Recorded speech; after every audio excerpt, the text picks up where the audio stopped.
We're approaching the Lunar New Year, which many people are kind of anchoring around as the actual start of the new year, especially those who follow kind of a lunar calendar. And as someone who, for many years, has followed new moon and full moon rituals, I thought, okay, why don't I, offer this now as we are approaching this threshold between 2025 through 2026, or from the wood snake to the fire horse, and what this means. Now, there's a lot of different, I guess, cultural frameworks that exist that position this time, February 17th, specifically the new moon, as the beginning of the new year. So in Celtic tradition, the new year is always the second new moon after the winter solstice, which is tomorrow, February 17th. So a lot of pagan and Celtic traditions are also celebrating tomorrow as the new year. And then in the Chinese zodiac, for the Lunar New Year or the Chinese New Year, tomorrow is the beginning of the fire horse year, which I know that there's been a lot of talk about this on the internet. And there's a wonderful witch on TikTok that I follow called the Glasgow Witch. And one of the ways that she framed this was, it's not so much that each of these are happening, but that they're kind of happening at the same time is remarkable. And it's an invitation to acknowledge and celebrate that there are multiple places in the world at this time that are honoring this time as a fresh beginning, as a new beginning. And so I'd like to offer this ritual. It's a little bit modified in the sense that I'm going to share some perspectives about both the year that we're leaving and the year that we are entering, and then walk you through a step-by-step ritual. Now, this New Year ritual is something I've been doing for over a decade. I've facilitated many people through this ritual, both in person and online over the years. And there's many, many stories and anecdotes that I could share about just the power and spiritual kind of serendipity that arrives when we take the time to be thoughtful and conscientious about moving through certain thresholds. So, unlike what I would normally name this as my New Year ritual, I'm actually calling this today my threshold ritual. And I've got some slides for those of you who've worked with me before. You know that I love a nice slide deck. So, what you're going to see now are my slide presentation to walk you through. I'm a visual learner, and I also work as a learning and development professional in the corporate world. So this is me bridging these two worlds together. But feel free to follow along. You can also use this video as a guide to walk you through step by step of this ritual.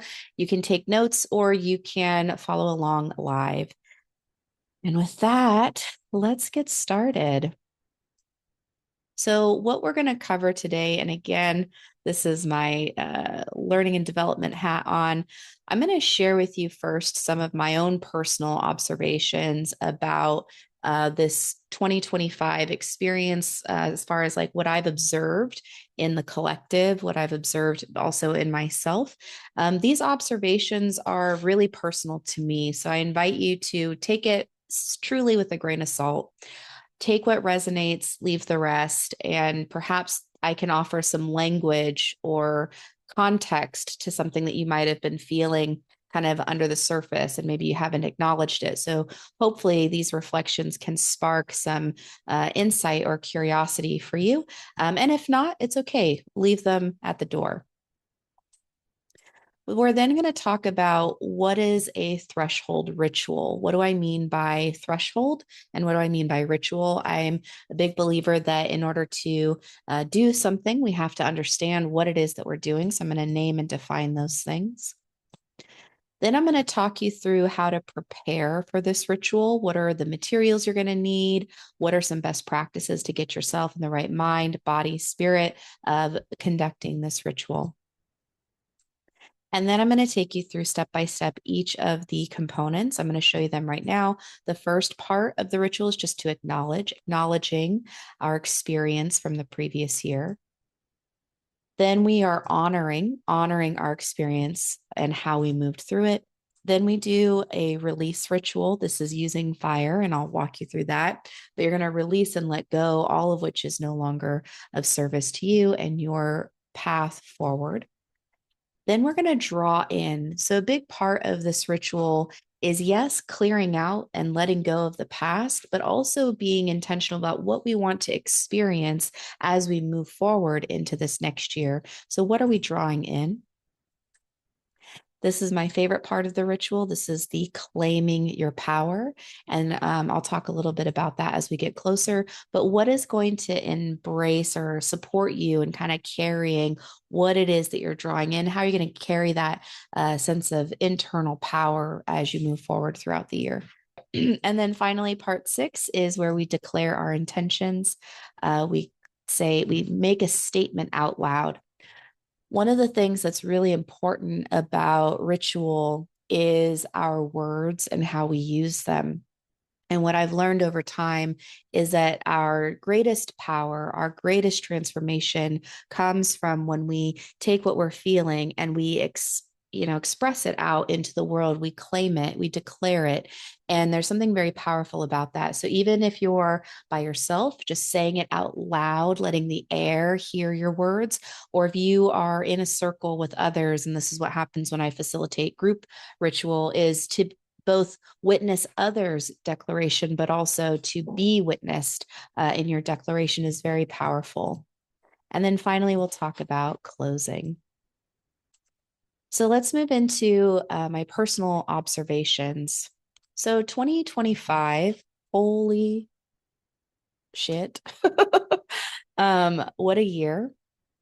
And you may have noticed or experienced some of the qualities of the snake. So, just talking about the snake as a teacher. So, in a lot of indigenous and um, Native American spiritual traditions that I'm familiar with, we as human beings are considered like the younger brother of the animal kingdom. So we have this kind of supremacy kind of concept that exists today where humans position themselves as above animals, above nature.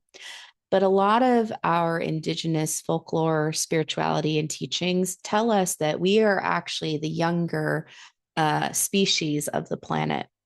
And in fact, all of the animals have been here a lot longer than us. This idea also affirms my own spiritual teachings. I was raised in the Tendikyo religion. I'm third generation Tendikyo Yoboku. And the creation story of the Tendikyo religion is very similar in that all of these animals existed on this earth already. And so, if we take that idea into consideration, we can use a level of humility or embrace humility and understanding that all of these animals have some lesson to teach us.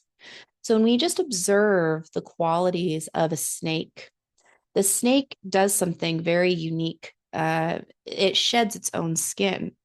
And the shedding of the skin is symbolic of this quality of the cycles of life, death, and rebirth. Also, the quality of emerging anew, of releasing and letting go, of transmutation and change.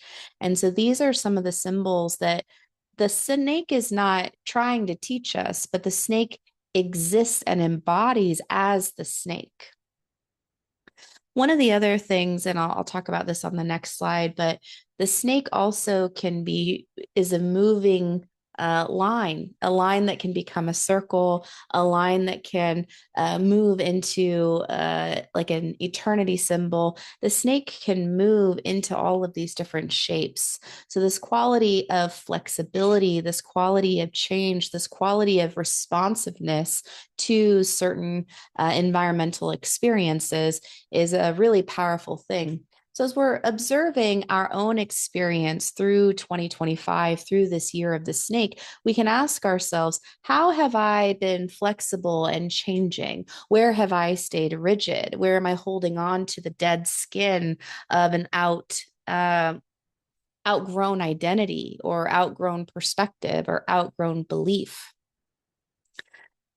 The other kind of ways that the snake is symbolized is also through revealing. I like this idea of revealing, where the snake's skin shedding reveals a new skin, reveals a new way of being, reveals what else is possible.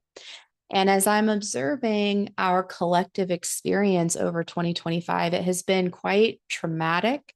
It has been quite devastating. We have lost several people. And if you've read my newsletter, I personally lost several people over the year of 2025. And I think that we have collectively lost perhaps a faith and a belief in certain institutions and structures that perhaps we believed in. May it be the justice system, may it be our executive system, may it be democracy as a whole or our constitution. There is this kind of revealing of some truth that maybe we were unaware of, revealing of some um, things that were hidden under the surface, where that snake's skin is now falling away and revealing the truth of what is. And what's interesting is that sometimes when we experience these really kind of horrific revelations or unveiling of some truth, it can be quite traumatic. It can be quite painful. And so the other way that we can hold the symbol of the snake is also it's a healing symbol, a healing modality, which doesn't surprise us when we consider that the ancient Greeks used the symbol of the two snakes as a symbol of healing, as a symbol of life, as a symbol of returning back to one's true nature. There's a quote here by Jamie Sands, and it's in this book that I have called The Medicine Cards. If you're familiar with different oracle decks, this is a really amazing one. It's by Jamie Sands and David Carson. And the quote about snake here in this book talks about the ability to experience anything without resistance. It's a very interesting concept because when we think about our experience, so much of us, if we're experiencing something that is unpleasant or painful or just uncomfortable, we have a tremendous amount of resistance to it. We resist by denying, we resist by numbing, we resist by dissociating, we resist by shutting off the phone because we cannot allow ourselves to experience that discomfort. And so as we think about, 2025, that's a question that I'm holding. Where did I resist feeling the truth of my experience? Where did I resist honoring the truth of what I was feeling or what I was considering or holding? And it's not a means to shame anyone at all, but merely a question that invites us to greater reflection. And when we think about these types of thresholds, these types of transitions in our lives, these types of changes in our lives, that is the question, right? How am I carrying myself through this experience? And that brings me to this other symbol that came up for me quite a lot in 2025, the symbol of the Ouroboros. Now, at kind of a blanket search of this symbol exists throughout many cultures and throughout many ages. And generally speaking, there's a lot of confusion about the Ouroboros, but scholars and researchers have identified that this must be a symbol of introspection, of self transformation, of self alchemy. It's related to alchemy in that it's associated with alchemists and the metal mercury and turning metal into gold. what's fascinating to me about this idea is while I continue to see this Ouroboros, it reminded me of a spiritual teacher of mine who said that shadow work, if you're familiar with that concept, shadow work can very quickly turn into spiritual navel gazing, a kind of narcissist quality of I'm going to continue to do my spiritual work. I'm going to continue to focus on myself. I'm going to continue to focus on my own ascension, my own enlightenment, my own spiritual growth, da, da, da, da. And we kind of go inward onto ourselves. And that is what I think about when I see the Ouroboros. And while there may be this kind of conceptual understanding or agreed upon spiritual understanding that it's really about transforming oneself into a new, I tend to see this when I researched, why does a snake eat its own tail? A snake will eat its own tail when it's under psychological distress. It's a very rare occurrence. And I think of it as a spiritual self-consumption. We're spiritually consuming ourselves and regurgitating our own spiritual kind of experience over and over again. And so this is a very interesting symbol for me, especially as a spiritualist and a tarot practitioner, because on the magician, we actually have the magician card. We actually have an Ouroboros around the waist of the magician card. And that is interesting to me because, on the one hand, I think many people might say, oh, this is a symbol of transformation, a symbol of life, death, and rebirth. But I also want to offer this perspective that we have to be careful not to overconsume ourselves in our spiritual path, to get too connected to our own perspective of things. And to allow us to have greater humility. So for me, I'm kind of holding this question of humility. I'm holding this question of, do I know, it's true that I know less of what I think I know. And this quality of humility and being humble, which is a very important pillar in my spiritual work and my spiritual teachings that when I talk about the tarot. So these are just, again, observations that I have made over this last year regarding the snake, year of the snake. The wood snake also symbolizes this quality of growth and change. And when I look out at the collective and I see kind of what has occurred and how we are managing it, there's a lot that we can learn from responders in Minnesota. There's a lot that we can learn from the monks who've walked for peace. I think they walked like, I don't know, 1,000 miles or something.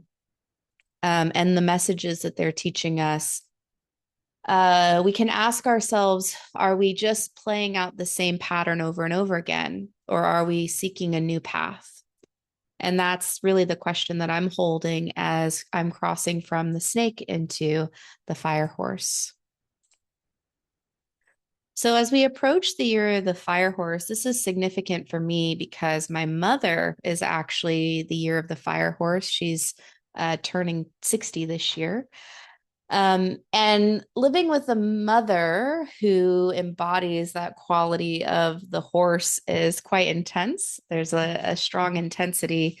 But she has always had this free spirit, this kind of like, we used to make fun of her and say she really moves to the beat of her own drum. And as I'm reflecting now, as a child, that's not always the best experience. But as an adult now, as I'm approaching and looking forward into this next year, the word spiritual rewilding came to mind. And so this qualities of the horse being power and speed and freedom and passion and boundless energy and all these qualities that I've seen people talking about of like momentum and pushing through and having power. What I am kind of asking myself is, what if horses remained wild?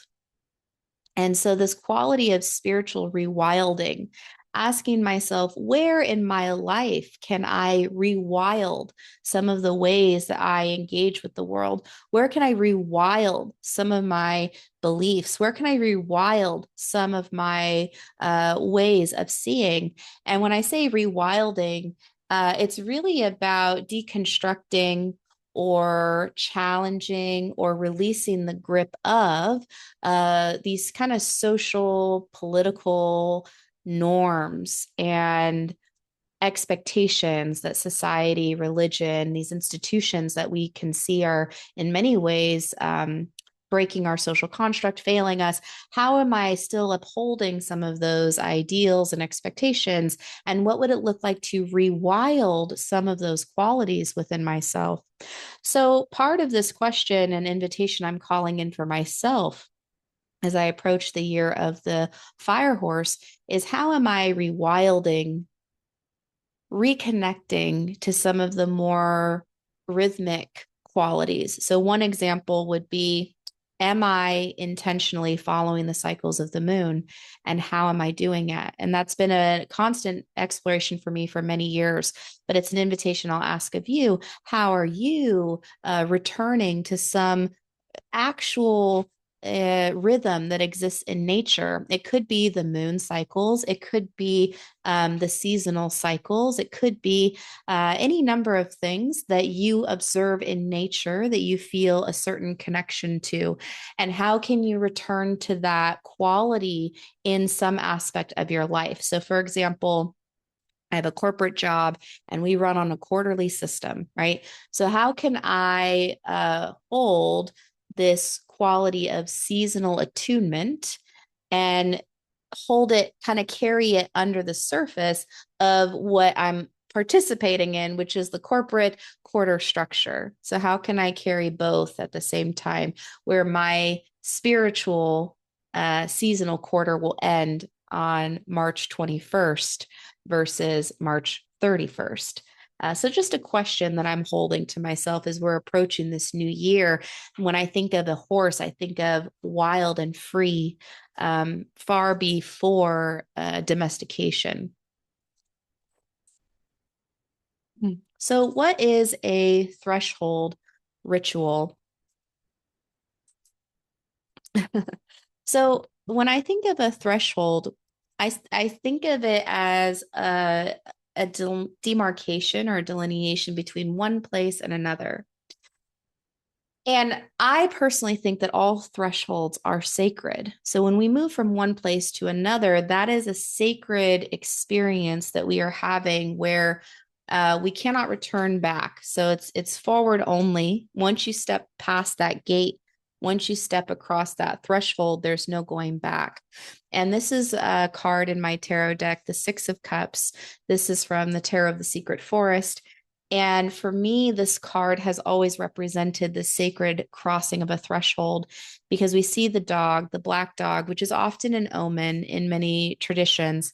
An omen, not of like a bad thing. I think some people do consider like the black dog a bad omen. But for me, it's an omen of transformation. It's an omen of change. So when you see in this card, when I see this black dog standing at the gate, the black dog is a warning. It's saying, hey, if you are ready to cross this threshold, great, come forward. But if you're not, maybe there's a reason for it. And it's important that you know that once you cross this threshold, there's no going back. There's no returning back. And so for me, when I think about thresholds as something that I cannot return from, it's a very sacred thing to me. And so anytime that I'm conscious and thoughtful about a specific threshold in my life, it's meaningful to me to do some type of ritual. And when I define a ritual, for me, it's a series of actions conducted to honor a specific experience. And the specific experience in question here is that crossing of the threshold. So I'm crossing from one state of being into another. I'm crossing from one year into another. That is a sacred thing to me. It's something that I feel spiritually attuned to. So it's important for me to conduct a ritual to honor that experience, that crossing the threshold. I do rituals around my birthday. I do rituals around the changing of the year. I do rituals around the moon cycles as well. I've also conducted a few weddings, facilitated, officiated a few weddings. And so when I think about, again, we are moving from one place to another and making that transformation. So, how do we prepare for a threshold ritual? Now, first of all, time is a construct, right? It is an illusion in many respects. But for these purposes, it is important to acknowledge the time of the astral kind of qualities that are occurring. First of all, time to conduct the ritual, to experience this ritual, is about 1 to 2 hours. So if you don't have that time right now, I do recommend carving that time out at a later date. When we think about a particular ritual like this one, where we're talking about the threshold between one year and the next, it happens around the new moon. And so here in the Northern Hemisphere where I live, the new moon is occurring. I actually have an app for this, and I highly recommend it for those who are interested. It's called DAF Moon.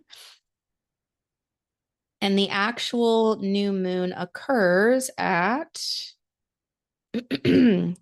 Tuesday, February 28th, and it starts at actually Monday, February 26th at 11:21 p.m. That's Pacific Standard Time. And the moon is void until, meaning it's totally new, until 9 20 a.m. on Tuesday, February 17th. So there's about a 10-hour window where the moon is totally new.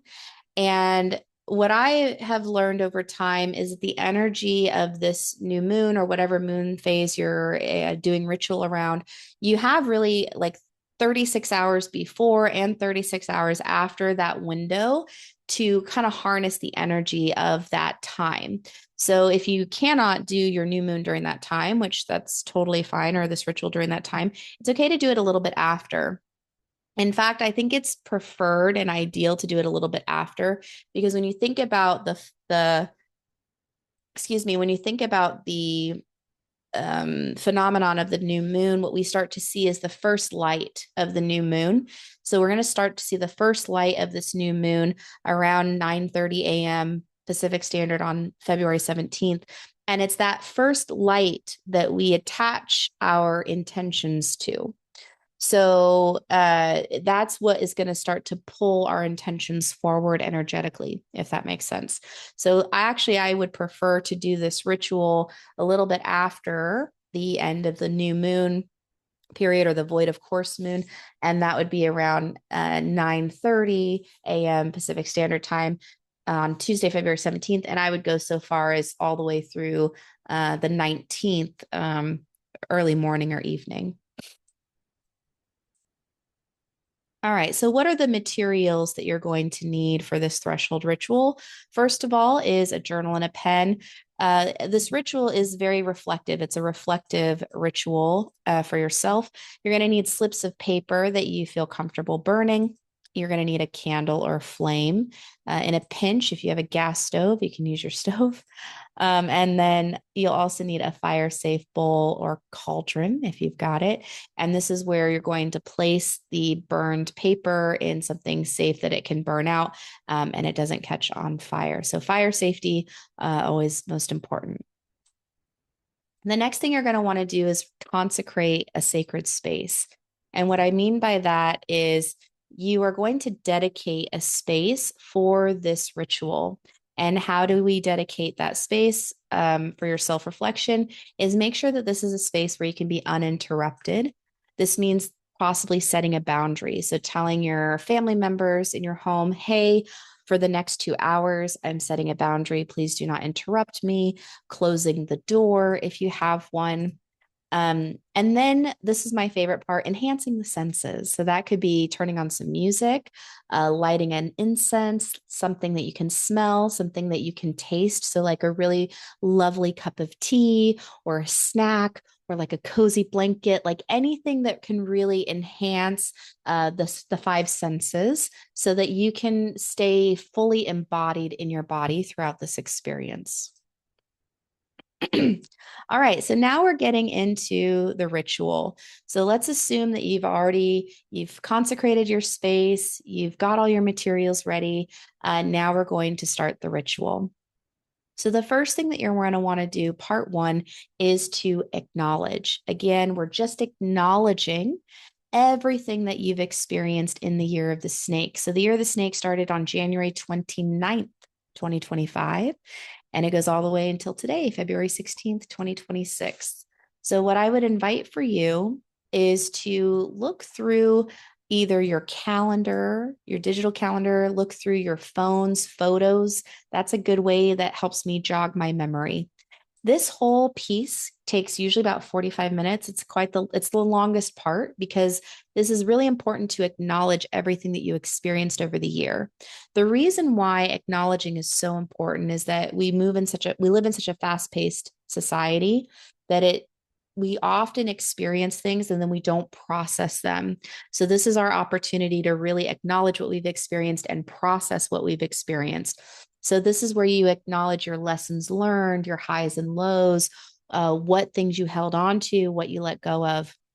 And here are some questions that you can think about as you're going through your memory of this last year.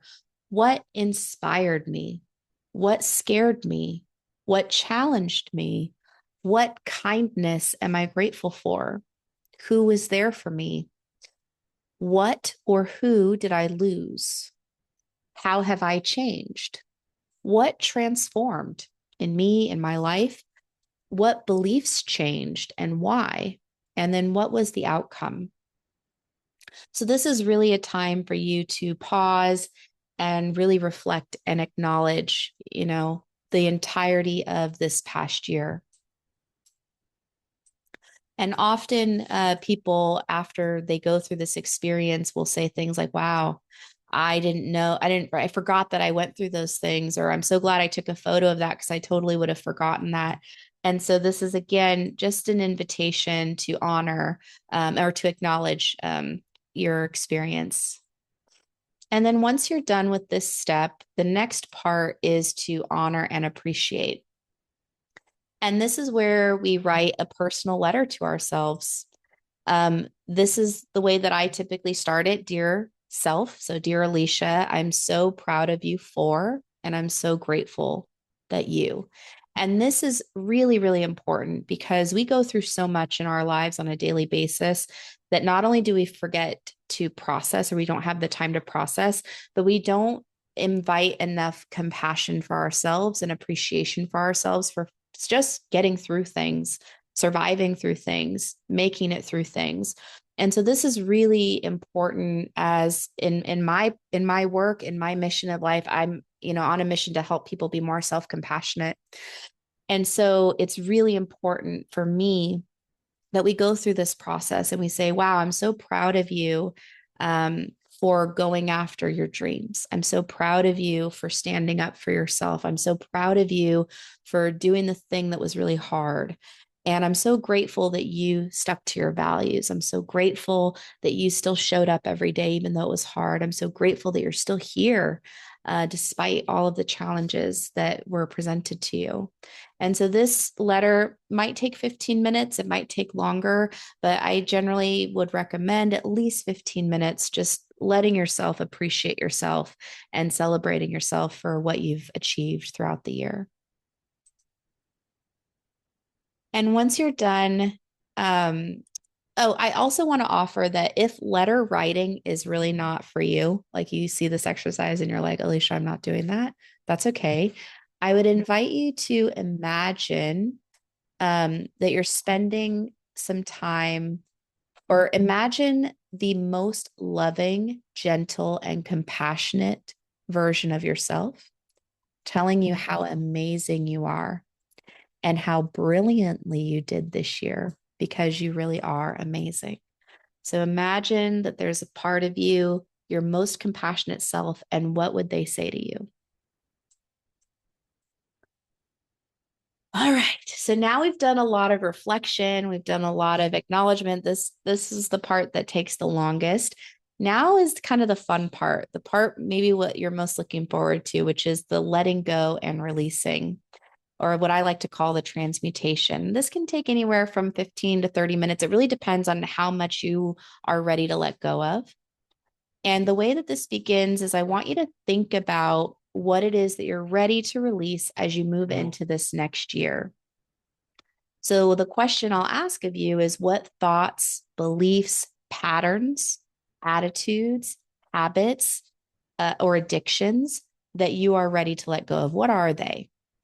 And I want you to write down each of them on a slip of paper. So, one example might be I'm ready to release my compulsion to pleasing others. As a recovering people pleaser, this is a huge one for me. It's one I've released many, many times, and I'm always trying to release or working toward releasing. But that would be one example. I'm ready to release my compulsive people pleasing or my compulsion to pleasing others. Now, one of the things that I always mention here is that a lot of times in these spiritual circles, when people are talking about releasing, they often are trying to get rid of stuff with a lot of anger. Like, I'm so tired of people pleasing. I'm so over it. I don't want to do this anymore. There's a lot of anger. There's a lot of resentment. There's a lot of like almost violently wanting to rip that part of us out of ourselves, often because what we want to let go of, it's not serving us. It doesn't benefit us. So we don't want it anymore. But one of the things that I have learned over time is that anytime we are trying to aggressively let go of something, it tends to come back. And when we allow things to fall away with grace and ease, it really is this kind of flow and letting go, which is very, I would say, a more cyclical way of looking at the world versus linear way, or if you're thinking about feminine versus masculine, or if you're thinking about patriarchal versus matriarchal, this idea of just getting rid of something because it doesn't serve us anymore operates under the kind of premise of a very violent and extractive structure. Whereas releasing something with ease and gratitude and grace is honoring of all of the parts of ourselves. That's at least in my view. So what I always invite people to do is when they write down what it is they're ready to release, that on the back of that sheet of paper, write down how that thought, belief, pattern, behavior, attitude, or addiction has helped you or supported you in some way. So one example for me is I release this compulsion to please others with gratitude for how it helped me to develop empathy for the experience and needs of others. Yeah, people pleasing has gotten me into a lot of uncomfortable situations. And it's also really helped me to be sympathetic and empathetic to others, which is a gift that I am very proud of and I do cherish. And so I'm very grateful that I was a compulsive people pleaser because I wouldn't have learned those things had I not been. So I'm ready to release it. Yes, that pattern of people pleasing doesn't serve me, but I'm grateful that it taught me what it did. And then you're going to do that for each thing. Each thing that you're ready to let go of gets its own slip of paper, a front and a back. And then you can roll it up, you can fold it up, you can just keep it all, extended, and you'll light it over the candle and put it over your flame safe bowl to burn. And so you might light it and it might, start to go up on the paper. It might burn your fingers. So careful not to do that. Drop it in the bowl and observe the flame. It's really important. This is a very meditative practice in my teachings. So this is an invitation for you to really observe not just the flame, but what's happening inside of you as you're burning that slip of paper, as you're releasing it. You can also state it out loud if you want to. I release this with gratitude, and say it over there. And then just notice what is going on inside of you as it burns. Observe the flame, just noticing and allowing it to fall away. All right, part 4. So we've done the acknowledgement, we've done the honoring, we've done the release, and now it's time to call in what it is we most desire coming in this next year. So to do this, I invite you to imagine yourself 1 year from now. So this is where I take people through a meditation where I invite them to close their eyes and allow them to imagine 1 year from now. So February 2027 or the next lunar year 2027. And imagine what feeling or sensation do you most want to experience? So, what desire or sensation do you most want to be experiencing at that time? For some, it's love, gratitude, or peace. So, this is an opportunity to really listen to yourself and trust that whatever feeling comes up is meant for you. So, imagine yourself 1 year from now. What's the feeling you want? And then allow yourself to feel that feeling and sensation right now in the moment. So I'll take you through this right now. If you're here with me, go ahead and take a deep breath. Feel your feet on the ground and allow yourself to imagine yourself 1 year from now. What is the feeling that you most desire to experience?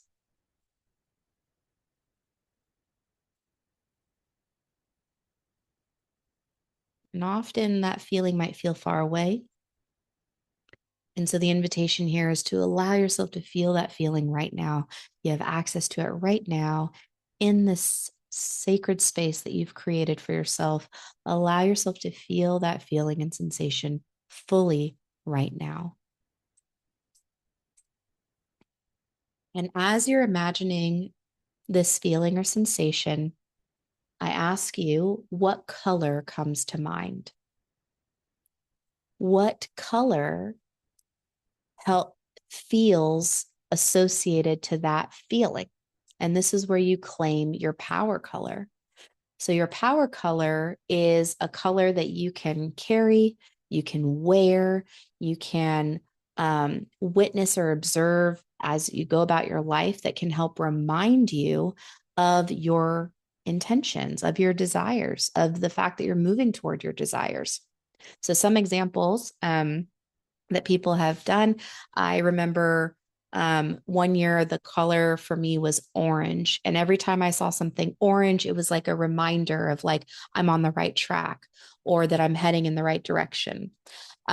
Somebody who's done this ritual before saw the color blue and gold. Didn't have any association with these colors beforehand. And when about halfway through the year, ended up getting hired at a school, and the school colors were blue and gold. I also had someone once who came up with the colors blue and pink. And she was like, I don't even have any association with these colors. I don't know why. And that year, she ended up getting pregnant with her daughter. And so sometimes people are like, why a color, Alicia? And just trust me on it. It's one of those magical things that will just be that serendipitous confirmation that you need out in the world as you're going about your year. And just take joy in the how it makes you feel in the moment. It will often occur unexpectedly. So now that you have your color, you have your word, we're going to bring it all together. You can write down my word of the year is blank. This is my desired sensation. So one example for me is my desired sensation is community, feeling connected to people. And my power color for 2026 is the color black. I don't know why these things are connected, but here we go, right? So bringing it all together, write it all down. And this is the declaration. You're welcome to use this as written, and you are more than welcome to adjust it in a way that makes sense for you or in a verbiage that resonates for you. But this is a way for you to document your intention and to make some commitments. So here's the example. For the highest good of myself and all those connected to me, in 2026, I intend to cultivate more blank, whatever your desired feeling is. So you're intending to cultivate that in my life. To support my intention, I commit to three things: one, two, and three. So, what are your things that you're going to commit to move you closer to that desired sensation? May the color blank remind me of these commitments and the pursuit of more desired sensation. And you can end it with as above, so below, may it be so. You can say mote it be. You can say aho. You could say ase, ashe, whatever you want to say to affirm that this is your declaration of your intent. Now, let's assume you've gone through your ritual, you've conducted your ritual, you've done your observations, you've done your reflections, you've declared your intention. Now it's time to close your sacred space.